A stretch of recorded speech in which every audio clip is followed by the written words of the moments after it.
సోదరి సోదరులారా, ఎమర్జెన్సీని చూసి మన మధ్య సజీవంగా ఉండేటువంటి వారు వేదిక మీద ఉన్నారు. వేదిక ముందు కూడా చాలా మంది కనపడుతున్నారు. కాబట్టి ఆనాడు జరిగినటువంటి అరాచకం లేదా ఆనాడు జరిగిన నియంతృత్వ యొక్క విధానాన్ని ప్రత్యక్షంగా అనుభవించిన వాళ్ళ మధ్య ఇప్పుడు మళ్ళీ మనం ఆ చరిత్ర అంతటిని గుర్తు చేయాల్సిన అవసరం ఉండదు. కానీ ఇది ఒక ప్రత్యేకమైన సందర్భం. ఎమర్జెన్సీ గురించి ఈ రోజు మనం మాట్లాడాల్సిన ఒక ప్రత్యేక సందర్భంలో మనం ఉంటున్నాం. ఏమిటా ప్రత్యేక సందర్భం? ఒకటి, 50 ఏళ్లు నిండింది గనక ప్రత్యేకత కాదు, అది బీజేపీ చెప్పే ప్రత్యేకత. 50 ఏళ్లు నిండిన సందర్భం గనక దీన్ని దేశవ్యాప్తంగా కాంగ్రెస్ తో పాటు ఇండియా బ్లాక్ మొత్తాన్ని ఒక కార్నర్ కు నెట్టి నియంతృత్వాన్ని ఆ రోజు ఏ రకంగా కాంగ్రెస్ అనుసరించింది, ఆ కాంగ్రెస్ ను బలపరుస్తున్న ఇండియా బ్లాక్ లో ఉన్న పార్టీలన్నీ నియంతృత్వానికి అనుకూలమైన పార్టీలు అని ముద్రేసి తాను ప్రజాస్వామ్యవాదిగా ప్రజల ముందు పెట్టుకోవడానికి ఈ సందర్భాన్ని బీజేపీ ఆర్ఎస్ఎస్ వాడుకుంటుంది. మనం ఇప్పుడు చర్చిస్తున్నది 50 సంవత్సరాలు అయిన సందర్భంలోనే కాకుండా ఇది ఒక ప్రత్యేకమైనటువంటి దేశంలో జరుగుతున్నటువంటి అప్రకటిత ఎమర్జెన్సీ యొక్క తీవ్రతను గుర్తించడానికి ఇది ఒక సందర్భం. ఆనాటితో పోల్చుకొని ఈనాడు అమలవుతున్నటువంటి ఎమర్జెన్సీని మనం పరిశీలించాల్సి ఉంది. అందుకని ఇది చరిత్రను తెలుసుకోవడానికే కాదు, చరిత్ర జరిగిన తీరు వర్తమానంలో ఎలా జరుగుతుంది, ఈ వర్తమానం నుంచి రాబోయే రోజుల్లో భవిష్యత్తులో దీని ప్రభావం ప్రమాదం ఏ రూపాలు లేకపోతుంది అనే దానికి ఒక అంచనా రావడానికి ఈ సందర్భంలో మనం చర్చించాలి. 1975 జూన్ 25 అర్ధరాత్రి అకస్మాత్తుగా ఇందిరాగాంధీ ఎమర్జెన్సీని ప్రకటించింది. ఇందిరాగాంధీ ప్రధాని, కానీ ప్రధాన ఎమర్జెన్సీని ప్రకటించడానికి లేదు రాజ్యాంగం ప్రకారం. ఆనాడు ఉన్నటువంటి రాష్ట్రపతి చేత ఈ ప్రకటన చేయించింది. కానీ ముఖ్యమైన విషయం ఏంటంటే ఈ ప్రకటన చేయాల్సిన బాధ్యత, రెఫర్ చేయాల్సిన బాధ్యత ఉండేటువంటి హోంశాఖ మంత్రికి తెలియదు. కేబినెట్ సమావేశం కాలేదు, పార్లమెంట్ లో చర్చ జరగలేదు. ఒక వ్యక్తి ఏకపక్షంగా ఈ నిర్ణయాన్ని ప్రకటించేసింది. కాబట్టి అది నియంతృత్వం యొక్క తీవ్రత వ్యక్తి రూపంలో అది కనపడింది. ఎందుకు చేసింది ఇందిరాగాంధీ అంతకుముందు బ్యాంకుల జాతీకరణ లేదా రాజభరణాల రద్దు, గరీబీ హఠావో లాంటి నినాదాలు ఇచ్చినటువంటి ఇందిరాగాంధీ 69లో 71కి వచ్చే లోపు తన ఎన్నికనే సవాల్ చేసే పరిస్థితుల్లోకి నెట్టబడ్డం, ఆ తర్వాత 75లో మొత్తం దేశమంతటా ఎమర్జెన్సీలోకి నెట్టేసింది. ఎందుకు జరిగింది? వ్యక్తిగా ఆమె మొత్తం వ్యవస్థకు ఆమె ప్రతినిధి, పాలక వర్గాలకు ఆ రోజు ఆమె ప్రతినిధి. పాలక వర్గాల సంక్షోభమే వారి రాజకీయ అధికారంలో ఎవరు ఉంటున్నారో వాళ్ళ రూపంలో అది వ్యక్తం అవుతుంది. ఆనాడు ఉన్నటువంటి పరిస్థితి ఏమిటంటే, ఒకటి దేశవ్యాప్తంగా ఆర్థిక సంక్షోభం, ద్రవ్యోల్బణం, డబ్బుల ముద్రణ పెరిగింది. కానీ పెరిగిన డబ్బుల ముద్రణకు తగ్గట్టుగా ప్రజల దగ్గర అవసరమైనటువంటి ఆహార ధాన్యాలు గాని ఇతరత్ర సరుకుల సమస్య గాని చాలా తీవ్రంగా భారతదేశం సమస్యగా ఎదుర్కొంది. గ్రామీణ ప్రాంతాల్లో వ్యవసాయ ఉత్పత్తులు 64-65 మధ్య ఏదైతే ఆహార ధాన్యాల కొరత వచ్చి మనం PL 480 అమెరికా నుంచి దిగుమతులు చేసుకుంటే తప్ప సరుకులు కొనలేని పరిస్థితి ఉందో, ఆహార ధాన్యాలు తీర్చుకోలేని పరిస్థితి ఉందో, 74-75 వచ్చేలోపు 10 సంవత్సరాల్లో మళ్ళీ అట్లాంటి పరిస్థితి గ్రామీణ ప్రాంతాల్లో పెరిగింది. కనీసమైన ఆహార ధాన్యాలు దొరకలేని స్థితిలో గ్రామీణ వ్యవసాయం సంక్షోభంలో కూరుకుపోయింది. పట్టణాల్లో అభివృద్ధి అవుతున్నటువంటి మధ్యతరగతి, ముఖ్యంగా ప్రభుత్వ రంగం ద్వారా అభివృద్ధి అవుతున్నటువంటి మధ్యతరగతి, వీళ్ళందరికీ అత్యధిక మందికి ఉపాధి ఇచ్చినటువంటి రైల్వే రంగం, ఆ రైల్వే రంగంలో ప్రభుత్వం అనుసరించిన కొన్ని విధానాలు, ప్రభుత్వ ఉద్యోగులకు సంబంధించిన DA, ఈ సమస్యల మీద ప్రభుత్వం తీసుకునే నిర్ణయాలు పట్టణ మధ్యతరగతిని తీవ్రంగా ప్రభావితం చేసినాయి. అటు గ్రామీణ వ్యవసాయము, పట్టణాల్లో ఉండేటువంటి ప్రభుత్వ రంగాల్లో పనిచేసే ప్రభుత్వ ఉద్యోగులు, మధ్యతరగతి వర్గాల్లో వచ్చిన అసంతృప్తి రాజకీయ రూపంలో కనపడింది. ఆ రాజకీయ రూపం 71 వచ్చే నాటికి తన ఎన్నిక ఏదైతే రాయ్బరేలీలో ఎన్నిక జరిగిందో ఆ ఎన్నికను సవాల్ చేస్తూ అలహాబాద్ కోర్టులో ఆమె మీద పోటీ చేసినటువంటి సోషలిస్ట్ పార్టీ నాయకుడు రాజ్ నారాయణ్ కేసు వేయడం, ఆ కేసు జడ్జిమెంట్ 4 సంవత్సరాల చర్చ జరిగి 74లో జూన్ 12వ తారీఖు నాడు జడ్జిమెంట్ వచ్చింది. ఇందిరాగాంధీ ఎన్నిక చెల్లదు, ఆమె పార్లమెంటు సభ్యత్వానికి అర్హురాలు కాదు, ఎన్నికల్లో అక్రమాలు జరిగినాయి అని చెప్పేసి ఆ జడ్జిమెంట్ 1974 జూన్ 12వ తారీఖు నాడు జడ్జిమెంట్ ఇచ్చింది. దాని మీద వెంటనే సుప్రీంకోర్టుకు ఇందిరాగాంధీ కాంగ్రెస్ ప్రభుత్వం ఆ రోజు సుప్రీంకోర్టు పోయింది. 12 రోజుల్లోపే సుప్రీంకోర్టు కూడా ఆ జడ్జిమెంట్ ను సమర్థిస్తూ ప్రధానిగా రాజీనామా చేయాల్సిన అవసరం లేదు, కానీ పార్లమెంటు సభ్యురాలుగా ఓటింగ్ లో పాల్గొనే హక్కు ఆమెకు లేదు. ప్రధానిగా ఉండొచ్చు, ఎందుకంటే 6 నెలల్లో మళ్ళీ ఎన్నిక కావడానికి అవకాశం ఉంది రాజ్యాంగం ప్రకారం. కాబట్టి ప్రధానిగా ఉంటే ఉండొచ్చు తప్ప పార్లమెంటు సభ్యురాలుగా జరిగే ఓటింగ్ లో ఆమె పాల్గొనడానికి లేదు అని చెప్పేసి సుప్రీంకోర్టు 24వ తారీఖు 1975 24వ తారీఖు నాడు అది జడ్జిమెంట్ ఇచ్చింది. దాంతో ఆ 24వ తారీఖు జడ్జిమెంట్ ఇచ్చింది. వెంటనే 25వ తారీఖు నాడు ప్రతిపక్షాలు, ముఖ్యంగా జయప్రకాష్ నారాయణ గారు ఇట్లాంటి అనేక పార్టీలు ఢిల్లీలో పెద్ద సభ జరిపినాయి. ఆ సభ యొక్క ఇంపాక్ట్ చూసిన తర్వాత అత్యవసర పరిస్థితి తప్ప ఇంకో మార్గం లేదని ఇందిరాగాంధీ అనుకోయింది. అందుకనే ఇందిరాగాంధీని ఎమర్జెన్సీని ప్రకటించింది. ఇది స్థూలంగా ఆ రోజు ఉన్న కానీ దానికి ముందు ఇంకా చాలా చరిత్ర ఉంది. అది ప్రధానమైంది. అదేమిటి? బెంగాల్లో అధికారాన్ని, కాంగ్రెస్ పార్టీ యొక్క అధికారాన్ని ఛాలెంజ్ చేస్తూ అంతకు ముందు అనేక రాష్ట్రాల్లో ప్రతిపక్షాలు అక్కడక్కడ గెలిచినాయి. 69లో కూడా 9 రాష్ట్రాల్లో ప్రతిపక్షాలు గెలిచినాయి. కానీ బెంగాల్లో ప్రతిపక్షానికి గెలుపుకు, ఇతర రాష్ట్రాల్లో ప్రతిపక్షాల గెలుపుకు మౌలికమైన తేడా ఉంది. ఇతర బూర్జువా పార్టీల్లో ప్రతిపక్షాలని బూర్జువా వర్గం సహజంగానే అంగీకరిస్తుంది, కాంగ్రెస్ కాకపోతే ఇంకో పార్టీ. కానీ బెంగాల్లో అధికారాన్ని ఛాలెంజ్ చేస్తున్నటువంటి పార్టీ వర్గ పార్టీ, కమ్యూనిస్ట్ పార్టీ తరపున అది ఛాలెంజ్ ఎదుర్కొంది. దాన్ని ఎదుర్కోవడాన్ని అణిచిపెట్టాలంటే అనివార్యంగా హింసా పద్ధతుల్లో తీవ్రమైనటువంటి నిర్బంధ చర్యల ద్వారా ప్రజల యొక్క అభిప్రాయాల్ని, ప్రజల యొక్క చైతన్యాన్ని అణిచిపెట్టాలని చెప్పేసి కాంగ్రెస్ నిర్ణయించుకుంది. అందుకనే బెంగాల్లో 71 నుంచి 73 మధ్య తీవ్రమైన నిర్బంధాన్ని ప్రయోగించింది. 1148 మంది సిపిఎం కార్యకర్తలు గాని, అనుచరులు గాని హత్యగా ఉంచబడినారు. కొన్ని వేల మంది ఆస్తులు లూటికి గురైనారు. వందలాది మంది ఇతర రాష్ట్రాల్లో సంవత్సరం 2 సంవత్సరాలకు పైగా అజ్ఞాతంలో గడపాల్సి వచ్చింది. అనేక మంది చట్ట ప్రకారమే 17,000 మందికి పైగా సంవత్సరానికి పైగా జైలు జీవితం గడిపినారు. క్రూరమైన నిర్బంధం, అర్ధ ఫ్యాసిస్టు నిర్బంధం బెంగాల్లో మొదటిసారి మన దేశంలో అమలైంది. దీని గురించి ఆ రోజే సిపిఎం గా కొద్దిమంది ప్రజాతంత్రవాదులు, ముఖ్యంగా మీడియాలో ఉండేవాళ్ళు, అదేవిధంగా ఆనాడు న్యాయమూర్తులుగా ఉండి నిష్పక్షపాతంగా చట్టం అమలు కావాలని కోరుకునే వాళ్ళు అనేక మంది ఈ ఫ్యాసిస్టు చర్యల్ని తీవ్రంగా ఖండిస్తూ రానున్న ప్రమాదం చాలా తీవ్రంగా రాబోతుంది దేశానికి, దానికి బెంగాల్ ఒక మోడల్ గా మారుతుంది అని చెప్పేసి ఆ రోజే హెచ్చరించినారు. కానీ భారత పాలక వర్గాల్లో ఉండేటువంటి సహజమైన కమ్యూనిస్టుల అణిచివేత దానికి సానుకూలత ఉంది కనుక దాని గురించి బెంగాల్లో జరిగినటువంటి హింసను సహజంగానే ఆ పత్రికలు గానీ, ఆనాడు ఉన్నటువంటి పాలక వర్గాల పార్టీలు గానీ దాన్ని పెద్దగా ప్రచారంలోకి తీసుకురాలేదు. ఆ తర్వాత రైల్వే కార్మికుల ఆందోళన, ఇంతకుముందు నేను చెప్పినట్టుగా ప్రభుత్వ ఉద్యోగుల డిఏ వేతనాల సమస్య, ఇవన్నిటి నుంచి, అసంతృప్తి నుంచి ప్రజల్ని పరిష్కారం చేసే స్థితిలో ఎప్పుడైతే ప్రభుత్వాలు లేవో అప్పుడు అనివార్యంగా నిర్బంధం వైపు వాళ్ళు పోవాల్సి వచ్చింది. ఆ నియంతృత్వమే ఎమర్జెన్సీకి దారితీసింది. ఈ ఎమర్జెన్సీ టైంలో మీసా చట్టం కింద 38,418 మందిని అరెస్ట్ చేసినారు. కేసు ఉందా లేదా, నేరం చేసినాడా లేదా అందో సంబంధం లేదు. అంతర్గత ప్రమాదానికి, అంతర్గత శాంతి భద్రతలకు నష్టం జరుగుతుంది వీళ్ళ వల్ల అనుకుంటే ఎవరినైనా తీసుకుపోయి లోపలేసినారు. 38,418 మంది మీసా చట్టం కింద అరెస్ట్ కాబడినారు. 72,316 మంది జాతీయ భద్రతా రక్షణ చట్టం పేరుతో నిర్బంధించబడినారు.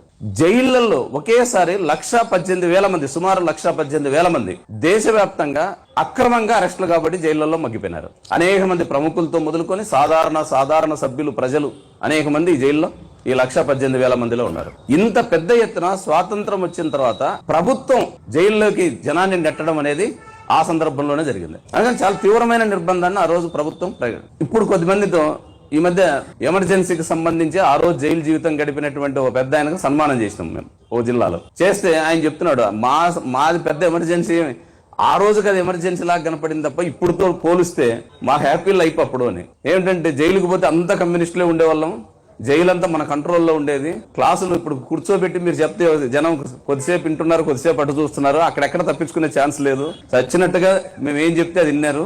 అందుకని అది ఒక 6 నెలల పాటు కాదు, ఇంకో సంవత్సరం కొనసాగించింటే మేమంతా గొప్ప గొప్ప నాయకులం అయిపోయిండే వాళ్ళం, తెలియని చదువు అంతా అక్కడే నేర్చేసుకున్నామని చెప్పినాడు. నిజం అదే. జైలు మొత్తం కమ్యూనిస్టులు, ప్రజాతంత్రవాదుల కేంద్రాలుగా ఉన్నాయి కాబట్టి విభిన్న రాజకీయ చర్చలు, విభిన్న అంశాల మీద ఆ జైళ్లను కూడా ఒక రాజకీయ కేంద్రాలుగా మార్చుకోగలిగినారు. నిర్బంధం, నియంతృత్వం అనేది జరిగింది. కానీ అదే టైంలో దానికి సానుకూలత మార్చుకొని అనేక మంది ప్రజానాయకులుగా మరింత ఎఫెక్టివ్ గా ప్రజల్లో పనిచేయడానికి కావాల్సిన నాయకత్వం కూడా ఆ నిర్బంధం నుంచే ఎదిగింది. లొంగిపోయిన బ్యాచ్ సరే ఎటు లొంగిపోయిన వాళ్ళు కొద్దిమంది ఉంటారు, ఈ నిర్బంధానికి భయపడి పారిపోయేవాళ్ళు.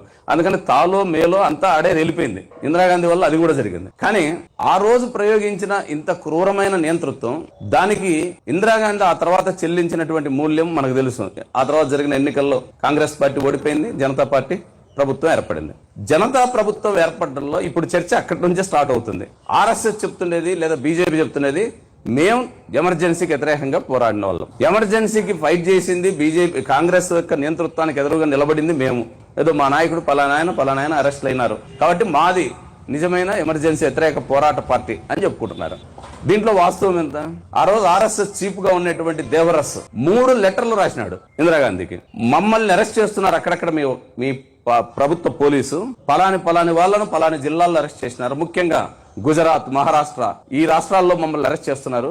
మేము మీ ప్రభుత్వానికి ఈ ఎమర్జెన్సీని బలపరిచి మిమ్మల్ని ఓ బలమైన నాయకురాలుగా ఈ దేశం ముందు ప్రొజెక్ట్ చేసి ప్రత్యామ్నాయం ఇంకో వైపు నుంచి రాకుండా, ఇంకో వైపు అంటే ఏమిటి, కమ్యూనిస్టుల వైపు, కమ్యూనిస్టుల వైపు అనే ప్రధాని రాయకుండా ప్రత్యామ్నాయం ఇంకో వైపు నుంచి రానివ్వకుండా మీకు సహాయపడదాం అనుకుంటుంటే మీరు మా వాళ్ళని అరెస్ట్ చేసినారు, వెంటనే విడుదల చేయమని. ఇందిరాగాంధీ ఎమర్జెన్సీ తీవ్రమయ్యే దశలో చివరి రోజుల్లో అక్కడక్కడ కొద్దిమందిని ఈ పార్టీలకు సంబంధించిన మితవాదులను కూడా అరెస్ట్ చేసిన మాట నిజం. కారణం ఏమిటంటే ప్రజాతంత్రవాదులందరినీ తీసుకుపోయి లోపల పెడుతున్నావు, కార్మిక నాయకులను లోపల పెడుతున్నావు. ఇది కార్మిక వ్యతిరేక ప్రజాస్వామ్య వ్యతిరేకమైనటువంటి నియంతృత్వం అనేటువంటి భావం అనేక తరగతుల్లోకి వ్యాపించింది ఆ 21 నెలల్లో. దాని నుంచి బయటపడడానికి మత్తత్వవాదులు కూడా కొద్దిమందిని మేము పెడుతున్నామని చెప్పడానికి కొద్దిమందిని తీసుకుపోయిండొచ్చు బీజేపీ లేదా ఆ రోజు జనసంఘ వాళ్ళను. కానీ మిగిలిన కాలం అంతా ఎక్కడున్నారు? వాజ్పేయి గారి గురించి చెప్తున్నారు. ఇప్పుడు వాజ్పేయి గారు ఎక్కడున్నారు? అరెస్ట్ అయినాడు, వెంటనే పెరోల్ మీద బెయిల్ వచ్చింది. పెరోల్ మీదనే బయట తిరిగినాడు, ఆయన జైల్లో లేడు.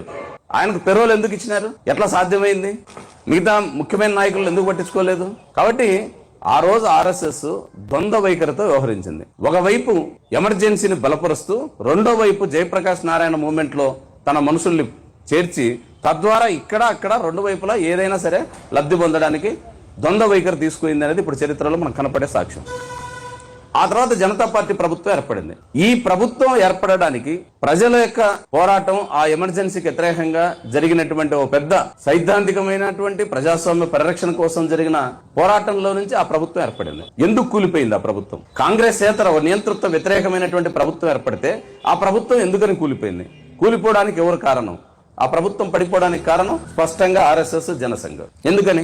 జనతా పార్టీలో జనసంఘ్ను విలీనం చేసిన తర్వాత ద్వంద్వ సభ్యత్వం ఉండకూడదు అనే చర్చ ఆ రోజు జనతా పార్టీలో జరిగింది. ఒక పార్టీలో నేను చేరిన తర్వాత ఈ పార్టీలోనే ఉండడం అనేది నైతికతే తాను కొనసాగించడానికి అవసరం కూడా అదే. కానీ జనతా పార్టీలో సభ్యులుగా ఉంటూ రెండో వైపు ఆర్ఎస్ఎస్, జనసంఘ్ను అది కనపడకున్నా ఆర్ఎస్ఎస్ వైపు దాంట్లో కొనసాగుతూ అటు ఇటు రెండు పక్కల ఉండడం అనేది సరైనది కాదు. దానివల్ల దేశంలో ఈ ప్రభుత్వం చేయాల్సిన పనులు సక్రమంగా జరగడానికి ఆటంకం. అందుకని మీరు ద్వంద్వ సభ్యత్వాన్ని వదులుకోవాలి అనేది జనతా పార్టీలో చర్చ. దాన్ని అంగీకరించలేదు. మా పార్టీని విలీనం చేసినామని చెప్తూనే లోపాయికారిగా ఆర్ఎస్ఎస్ సంబంధాలు కొనసాగించింది. ఆ తర్వాత ఆ ప్రభుత్వం పడిపోవడానికి కారణమైంది. అందుకని మొదటి కాంగ్రెసేతర ప్రభుత్వం, నియంతృత్వ వ్యతిరేక ప్రభుత్వం ఏర్పడితే ఆ ప్రభుత్వాన్ని అర్ధాంతరంగా కూలగొట్టడంలో కీలకమైన భాగస్వామ్యం వహించిన వాళ్ళు ఇప్పుడు ప్రజాస్వామ్యాన్ని గురించి నియంతృత్వ వ్యతిరేక పోరాటం మేమే చేసినామని చెప్తున్నారు. అందుకని నైతికత లేదు. ఎమర్జెన్సీ నిర్బంధంలో గానీ, ఎమర్జెన్సీ తర్వాత ఏర్పడిన ప్రభుత్వం కొనసాగింపులో గానీ వీరికి నైతికత లేదు. అందుకని ఆర్ఎస్ఎస్ కు ఈ ఎమర్జెన్సీని క్లెయిమ్ చేసుకునే ఆ రకమైన స్థాయి, ఆ రకమైనటువంటి ఆ హోదా దానికి లేదు. మరి ఎవరు ఎమర్జెన్సీలో ఫైట్ చేసింది? యాక్చువల్ గా ఈ దేశంలో ఎమర్జెన్సీ కంటే ముందు నిర్బంధానికి గురైంది కమ్యూనిస్టులు, ముఖ్యంగా సిపిఎం. అది ఏర్పడిన కొద్ది కాలానికే తీవ్రమైన నిర్బంధాన్ని బెంగాల్లో అనుభవించింది. దాని ఆధ్వర్యంలో ఏర్పడిన కార్మిక సంఘం రైల్వేలో సమ్మె స్టార్ట్ చేస్తే అణిచివేతకు గురైంది అది. దానితో పాటు అనేక మంది ప్రజాస్వామ్యవాదులందరూ అనేక రూపాల్లో, జర్నలిస్టులు, అనేక మంది మేధావులు, ప్రజాతంత్రవాదులు అనేక మంది నిర్బంధానికి గురైనారు.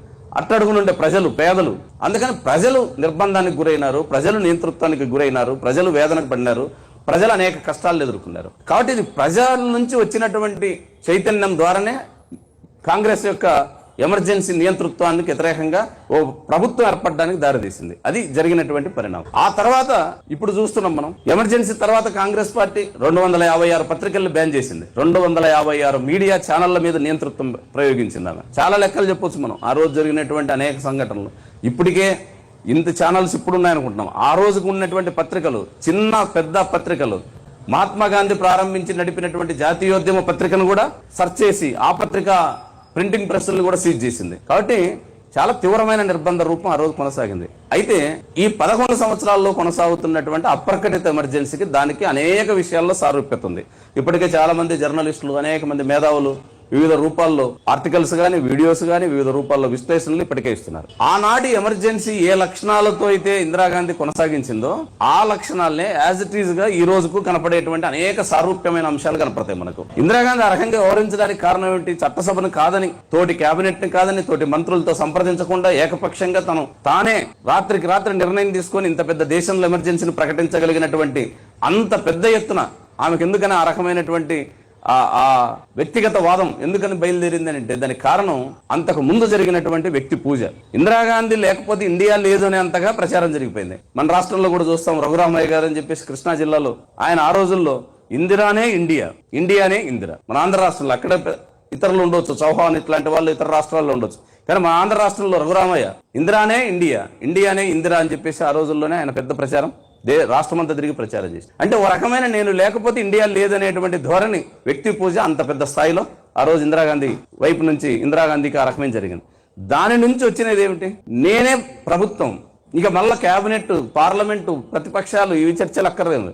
కాబట్టి ప్రజాస్వామ్యాన్ని ఖాతరు చేయాల్సిన పని లేదు. నా వల్ల ఈ వ్యవస్థ కొనసాగుతుంది, నేను ఉండడం వల్ల ఈ దేశంలో ఈ ప్రభుత్వం ఉంది. అదే లక్షణం ఈ రోజు కొనసాగుతుంది. ఈ రోజు చూడండి మీరు, పహల్గామ్ లో దాడి జరిగింది, 26 మంది ఉగ్రవాద చర్యలకు బలైపోయినారు. దేశమంతా ఈ ఉగ్రవాదాన్ని కంట్రోల్ చేయాలి, ఏదో రూపంలో ప్రభుత్వం నిర్ణయం కఠినంగా తీసుకోవాలి. అన్ని పార్టీలు ఏకపక్షంగా మద్దతు ఇచ్చినాయి. మీరు ఏ చర్య తీసుకుంటారో ఉగ్రవాదాన్ని కంట్రోల్ చేయండి అని అఖిల పక్షాన్ని పిలిచారు. అఖిల పక్షం మీటింగ్ జరిగితే ప్రధాని హాజరు కాడు. పోనీ ఇంతకంటే ఏమైనా ముఖ్యమైన పని ఉంది? ఉగ్రవాదం ఇంతకంటే ఏమైనా అణిచివేసే పనులు ఎక్కడ ఉన్నాడా? బీహార్ ఎన్నికల క్యాంపెయిన్లకు పోతాడు. 26 మంది చనిపోయినారు, దేశమంతా అల్లకల్లోలంగా ఉంది. దేశంలో ఉగ్రవాదానికి వ్యతిరేకంగా రోడ్ల మీదకి వచ్చి జనమంతా ప్రదర్శనలు చేస్తున్నారు. అఖిల పక్షాలన్నీ కలిసి మద్దతిస్తున్నాయి ప్రభుత్వానికి. కానీ ప్రధాని మాత్రం ఎన్నికల సభలోకి పాల్గొంటాడు. మీరు చూడండి, ఈ 11 ఏళ్లలో ఆయన ఇంగ్లీష్లో మాట్లాడిన ఏకైక సభ బీహార్లో మొన్నటిదే. ఎక్కడ మాట్లాడలేడు ఇంగ్లీష్లో. బీహార్లో ఎన్నికల సభలో పోయి పాల్గొన్నాడు. బీహార్ అక్షరాస్యత మనకు తెలుసు 52% లోపు ఉంది. 52% అక్షరాస్తున్న రాష్ట్రంలో ఇంగ్లీష్ లో పోయి ఉపన్యాసం చెప్పినాడు ఎన్నికల సభలో. దాని ఇంటెన్షన్ ఏమనేది వేరే విషయం. ఆ తర్వాత రెండో అఖిల పక్షం జరిగింది, సింధూర్, ఆపరేషన్ సింధూర్ తర్వాత. ఆపరేషన్ సింధూర్ తర్వాత ఏం జరిగిందో ప్రతిపక్షాలకు చెప్పాల్సిన బాధ్యత ప్రభుత్వాధినేతది. సభకు హాజరు కాలేదు, అఖిలపక్షం మీటింగ్ హాజరు కాలేదు. ఇప్పుడు ఆపరేషన్ సింధూర్ గానీ లేదా ఉగ్రవాద దాడి జరిగి 2.5 నెలలు అయిపోయింది. ఇప్పటి వరకు పార్లమెంట్ వేసి పార్లమెంట్లో ఏం జరిగిందో చెప్పాల్సిన బాధ్యత ప్రభుత్వం తీసుకోవడంలా. అంటే దానికి కారణం ఏమిటంటే, ఇందిరాగాంధీ హయాంలో ఏ రకంగా అయితే వ్యక్తి పూజ ఉచ్చ స్థాయికి పోయిందో, ఈ రోజు తనకు తానే ప్రకటించుకునే స్థాయి, లేదా తన చుట్టూ మీడియా, తన అనుచర గణం పెద్ద ఎత్తున ఈయనే విశ్వగురువు, ఆమె ఇండియాకే గురువు.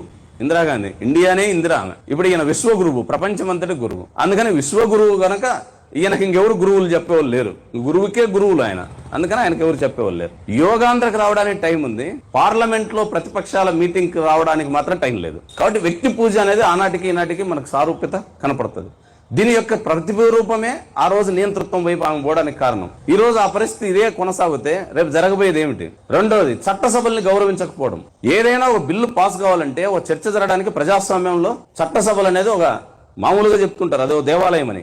అంబేద్కర్ రాజ్యాంగాన్ని రాసేటప్పుడు అంబేద్కర్ గారు చాలా స్పష్టంగా చెప్పింది, రాజ్యాంగం ఎంత పవిత్రమైందైనా, దాంట్లో ఎంత ఉన్నతమైన అంశాలున్నా, అది ఎంత శక్తివంతంగా అనేక విషయాలకు పరిష్కారం చూపించినా, అమలు చేసే విధానం గనక చట్టసభల్లో చర్చ సక్రమంగా జరగకపోతే రాజ్యాంగంలో ఒక్క అక్షరం మార్చకుండానే దాన్ని నిస్సారంగా మార్చొచ్చు అని చెప్పేసి ఆయన చెప్పినాడు. రాజ్యాంగంలో అక్షరం కూడా మార్చాల్సిన పని లేదు, కానీ దాన్ని అమలు చేసే వాళ్ళు గనక చట్టసభల్లో జరగాల్సిన ప్రజాస్వామ్య పద్ధతిని పాటించకపోతే ఈ రాజ్యాంగం నిస్సారంగా మారిపోతుంది అని చెప్పినాడు. ఇప్పుడు రాజ్యాంగం ఏమైపోయిందో మనం చూస్తున్నాం. పార్లమెంట్ లో చర్చలు జరగవు, ప్రతిపక్షాలకు అవకాశం ఉండదు.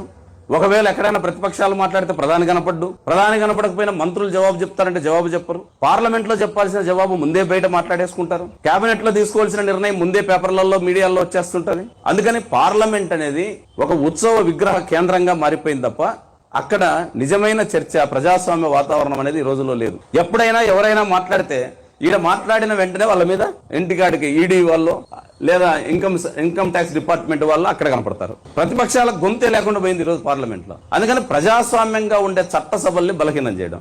కేవలం పార్లమెంటే కాదు, ఈ 11 సంవత్సరాల్లో చూడండి, 13 రాష్ట్రాల్లో బీజేపీ ఎన్నికల్లో ఓడిపోయి అధికారంలో చెలాయించింది. 13 రాష్ట్రాల్లో ఈ 11 సంవత్సరాల్లో ఎన్నికల్లో ఓడిపోతుంది, కానీ అసెంబ్లీలో మాత్రం ప్రభుత్వాన్ని నడిపింది. ప్రజల ముందు రాష్ట్రాల్లో 13 రాష్ట్రాల్లో జరిగింది. కర్ణాటక చూసినాం మనం. గతంలో యడ్యూరప్ప గవర్నమెంట్ వచ్చినప్పటికీ కర్ణాటకలో ఎన్నికల్లో ఓడిపోయింది. కాంగ్రెస్ ఎంపీల్ని ఇతర కొద్ది మందిని కొనేసి గవర్నమెంట్ రిటర్న్ చేసింది. కర్ణాటక ఒకటే కాదు, ఇప్పుడు అస్సాం, గోవా, మొత్తం ఈ 11 సంవత్సరాల్లో 13 రాష్ట్రాల్లో జరిగింది. ఇక ప్రజాస్వామ్యానికి ఏం విలువ ఉంది? ఎన్నికల్లో ఒక పార్టీ గెలుస్తుంది, అధికారాన్ని మాత్రం బీజేపీ చెలాయిస్తుంది. అందుకని చట్టసభల్ని గౌరవించకపోవడం అనేది అనేక రూపాల్లో, చర్చలు జరగకపోవడం, ఎన్నికైన ప్రజాప్రతినిధులను, ఎన్నికైన పార్టీలకు, ప్రజాస్వామ్యబద్ధంగా ఎన్నికైన వాళ్ళకి అధికారాన్ని అప్పగించకపోవడం. దానితో పాటుగా ఇప్పుడు జరుగుతున్నది మనం చూస్తున్నాం, గవర్నర్లు.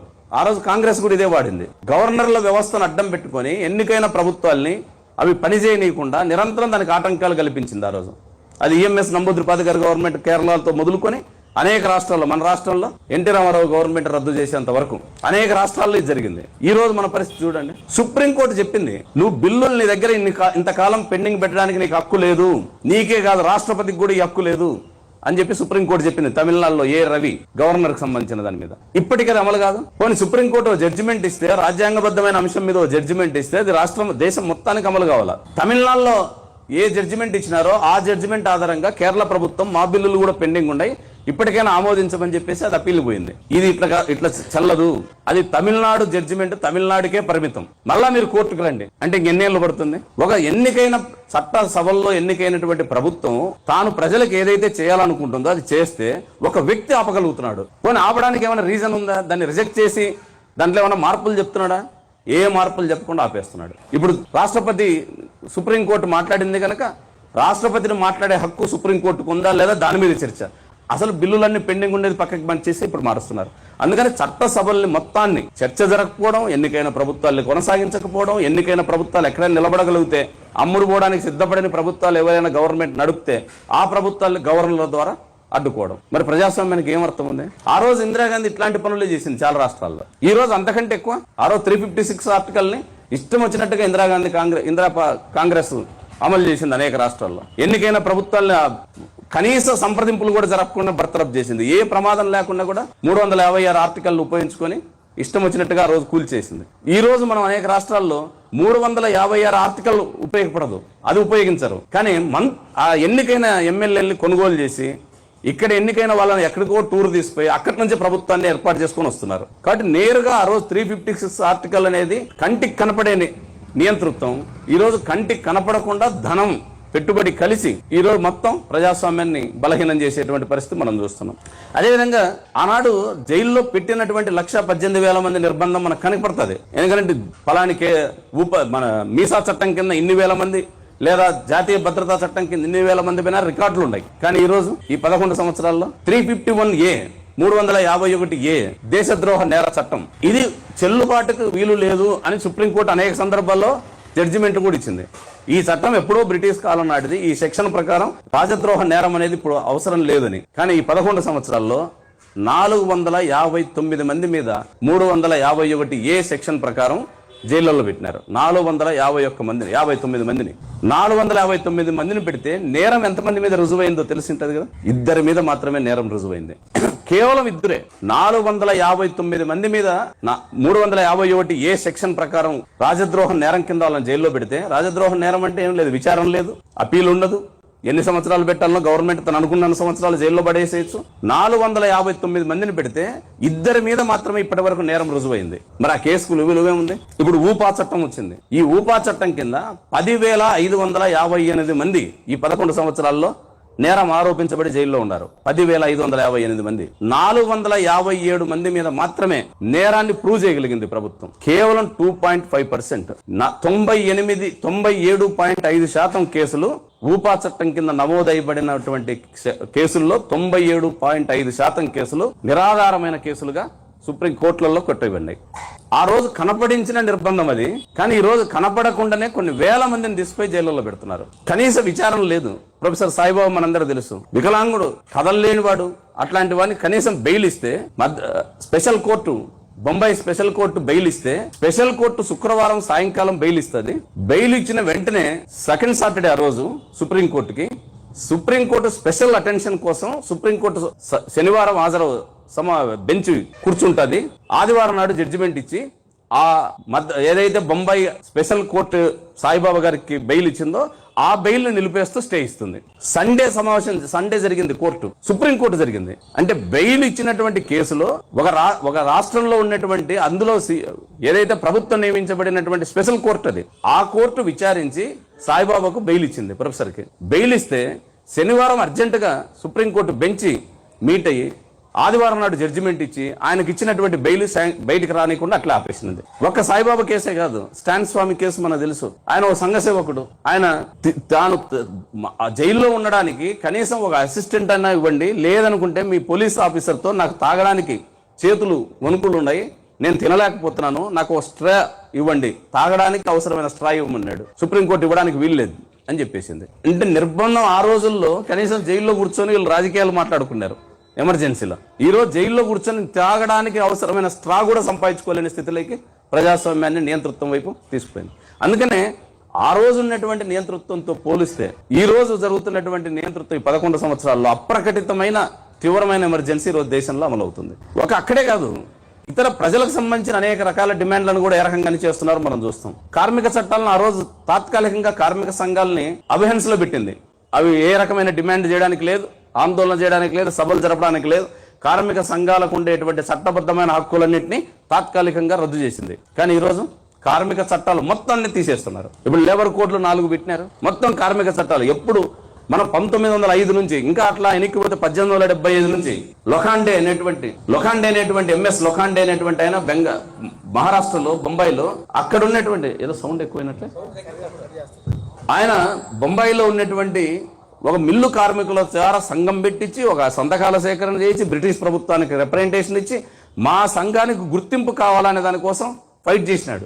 ఆ రోజు 1875లో జరిగినటువంటి ఆ సంఘ గుర్తింపు హక్కు ఈ రోజు ఈ ప్రభుత్వం రద్దు చేసేసింది. కార్మికులకు ఉండాల్సిన చట్టబద్ధమైన హక్కులన్నింటినీ ఈ రోజు తీసేస్తున్నారు. ఆ రోజు డిఏ పెంచకపోయినందుకు, డిఏ అమలు చేయనందుకు కార్మికులు సమ్మె చేసినారు. ఎమర్జెన్సీకి అదో రకంగా కారణమైంది. ఉద్యోగ వర్గాల్లో వచ్చిన అసంతృప్తి ఇందిరాగాంధీ నియంతృత్వం వైపోవడానికి కూడా ఒక కారణమైంది. ఈరోజు డిఏ కాదు, కాంట్రాక్ట్ కార్మికుల వ్యవస్థ మొత్తం దేశమంతటా పెరిగిపోయింది. ఏ డిఏలు ఉన్నాయి, పర్మనెంట్ జాబ్ ఎక్కడుంది, శాలరీస్ పెరుగుదల ఎక్కడుంది? ఇప్పుడు చెప్తున్నారు ఆ రోజు 8 గంటల పని విధానం అమలు ఉంది. ఎన్నైనా నిర్బంధాలు ఉండొచ్చు, కానీ 8 గంటలు అనేది చట్టబద్ధ హక్కు అది. కానీ ఈ రోజు 8 గంటలు కాదు, మన రాష్ట్ర ప్రభుత్వమే మొన్న చేసింది 10 గంటల పని దినాన్ని చట్టబద్ధంగా అమలు చేసుకోవచ్చు. యజమానులకు ఫ్రీ హ్యాండ్ ఇచ్చింది. మహిళలు నైట్ షిఫ్ట్ లో చేయకూడదు, కానీ ఈ రోజు మహిళలు కూడా నైట్ షిఫ్ట్ లో చేయొచ్చు. మన రాష్ట్రం సవరించింది, కేంద్రం సవరించింది. దేశమంతటి ఇప్పుడు కార్మిక చట్టాలకు ఉనికిలో ఉండే పేరుకు మాత్రమే ఉనికిలో ఉండే ఆచరణలు కనపడకుండా పోతున్నాయి. కార్మికులకు కనీసమైన రెగ్యులరేషన్ లేదు. ఒక పని శాస్త్రమైనప్పుడు ఆ పని చేసే కార్మికుడు శాస్త్రంగా ఉండాలి అనేది రాజ్యాంగం చెప్తుంది. కానీ పని శాస్త్రంగా ఉంటుంది, కార్మికుడు మాత్రం కాంట్రాక్ట్ కార్మికుడు అవుతున్నాడు. మరి చట్టాలు ఎక్కడ అమలు అవుతున్నాయి? అందుకని కార్మిక చట్టాలే కాదు, మహిళలకు సంబంధించి ఆ రోజు సంజయ్ గాంధీ నాయకత్వంలో జరిగింది ఏమిటి? జనాభా దేశమంతటా పెరగడమే ఈ దరిద్రానికి అంతటి కారణం. భారతదేశంలో పేదరికం, నిరక్షరాస్యత లేదా భారతదేశంలో దారిద్ర్యం ఉండడానికి కారణం జనాభా పెరుగుదల అని సంజయ్ గాంధీ కనుక్కున్నాడు. ఆయనతో కొత్త సిద్ధాంతం. తల్లి దేశమంతటా ఎమర్జెన్సీ పెడితే కొడుకు కుటుంబ నియంత్రణ ఆపరేషన్లు బలవంతాన చేయిస్తే జనాభా తగ్గుతుంది, తద్వారా దేశం అభివృద్ధి అవుతుంది అనేటువంటి ఓ తప్పుడు సిద్ధాంతాన్ని తీసినాడు. దాని ఆధారంగా బలవంతపు కుటుంబ నియంత్రణలు చేసినారు. 25 సంవత్సరాల వయసు ఉంది అని అనుకుంటే మగవాళ్ళని తీసుకుపోయి బలవంతాన్ని ఆపరేషన్ చేసినారు. పెళ్ళయిందా లేదా సంబంధం లేదు, పిల్లలు ఉండారా లేదా సంబంధం లేదు. అత్యంత పాశవికంగా ఆ రోజుల్లో కుటుంబ నియంత్రణ ఆపరేషన్లు జరిగినాయి. ఇప్పుడు ఎవరైనా మీరు నెట్లో కొట్టి చూడండి, 75 నుంచి 77 మధ్యలో ఆ 21 నెలల్లో భారతదేశంలో గణనీయమైన కుటుంబ నియంత్రణ ఆపరేషన్లు, దాని రికార్డు ఇప్పటి వరకు ఏది బ్రేక్ చేయాల, అప్పుడే జరిగినాయి. అంతగా ఎత్తుకుపోయి బలవంతాన కుటుంబ నియంత్రణ ఆపరేషన్లు చేసినారు. ఆ రోజు హక్కు లేదు. కానీ ఈరోజు పరిస్థితి ఏమిటి? ఈరోజు మహిళలకు నిస్సిగ్గుగా హాస్పిటల్లో అత్యాచారాలు చేస్తారు. లాజ్ అవుతున్న అమ్మాయిని నిన్న బెంగాల్లో చూసినాం మనం. ఇక్కడ సత్యసాయి జిల్లాలో రామగిరి అనేటువంటి మండలంలో 14 మంది 9వ తరగతి చదివే అమ్మాయిని 6 నెలల నుంచి అత్యాచారం, 14 మంది. ఆ అత్యాచారం చేసిన కేసులో తండ్రి కొడుకు కూడా ఉన్నారు. ఇప్పుడు ఆ ముద్దాయిలు ఇద్దరు జైల్లో ఉన్నారు. తండ్రి కొడుకు కలిసి 9వ తరగతి చదువుతున్న అమ్మాయి మీద అత్యాచారం. ఆ రోజు మనకు బహిరంగంగా కనపడే నియంతృత్వం ఈ రోజు ఎక్కడికెక్కడ విడివిడిగా కనపడతాయి. కానీ మొత్తాన్ని కలిసి చూస్తే మహిళల రక్షణ ఎక్కడ ఉంది? మహిళలకు సంబంధించిన హక్కులకు ఎక్కడ రక్షణ ఉంది? పార్లమెంట్ లో 33% రిజర్వేషన్ బిల్లు మేమే తెచ్చినామంటారు. ఇప్పుడు అమలు చేయం, మళ్ళీ తర్వాత చేస్తామంటారు. బిల్లు వచ్చిన తర్వాత అమలు చేయడానికి ఆలస్యం ఎందుకు? అందుకని అన్ని రంగాలకు సంబంధించి, దళితులకు సంబంధించి ఆ రోజు కనీసం ఇందిరాగాంధీ 1969లో పేదరిక నిర్మూలన అటువంటి పథకం పేరుతో దళిత పేటల్ని, దళిత ఓటర్స్ ఆకర్షించడానికి కొన్ని సంక్షేమ పథకాలు పెట్టాల్సి వచ్చింది. కానీ ఈ రోజు జరుగుతున్నది ఏమిటి? దళితులకు చట్టబద్ధంగా రిజర్వేషన్ సౌకర్యం ఏదైతే ప్రభుత్వ రంగంలో అమలు అవుతుందో ఆ రిజర్వేషన్ సౌకర్యం ఇచ్చే ప్రభుత్వ రంగమే బలహీన పడిపోయింది. మనం చూసినాము, అహ్మదాబాద్ ఎయిర్ ఇండియా విమానం కూలిపోయింది. 260 మంది ఇప్పుడు బాడీస్ తో సహా DNA పరీక్షలు నిన్నటితో పూర్తయినాయి. ఈ విమానం ఎవరిది? పేరు చూస్తే ఎయిర్ ఇండియా కాబట్టి మనది అని అనిపిస్తుంది. టాటా కంపెనీది. విమానాశ్రయం ఎవరిది? అహ్మదాబాద్ విమానాశ్రయం ఆదానిది. విమానాశ్రయం ఆదానిది, విమానం టాటాది. ఆ జరిగిపోయిన మనుషులు భారతీయులు. ఇప్పుడు ఆ చనిపోయినటువంటి మనుషులకు ఒక్కొక్కరికి ₹1 టాటా కంపెనీ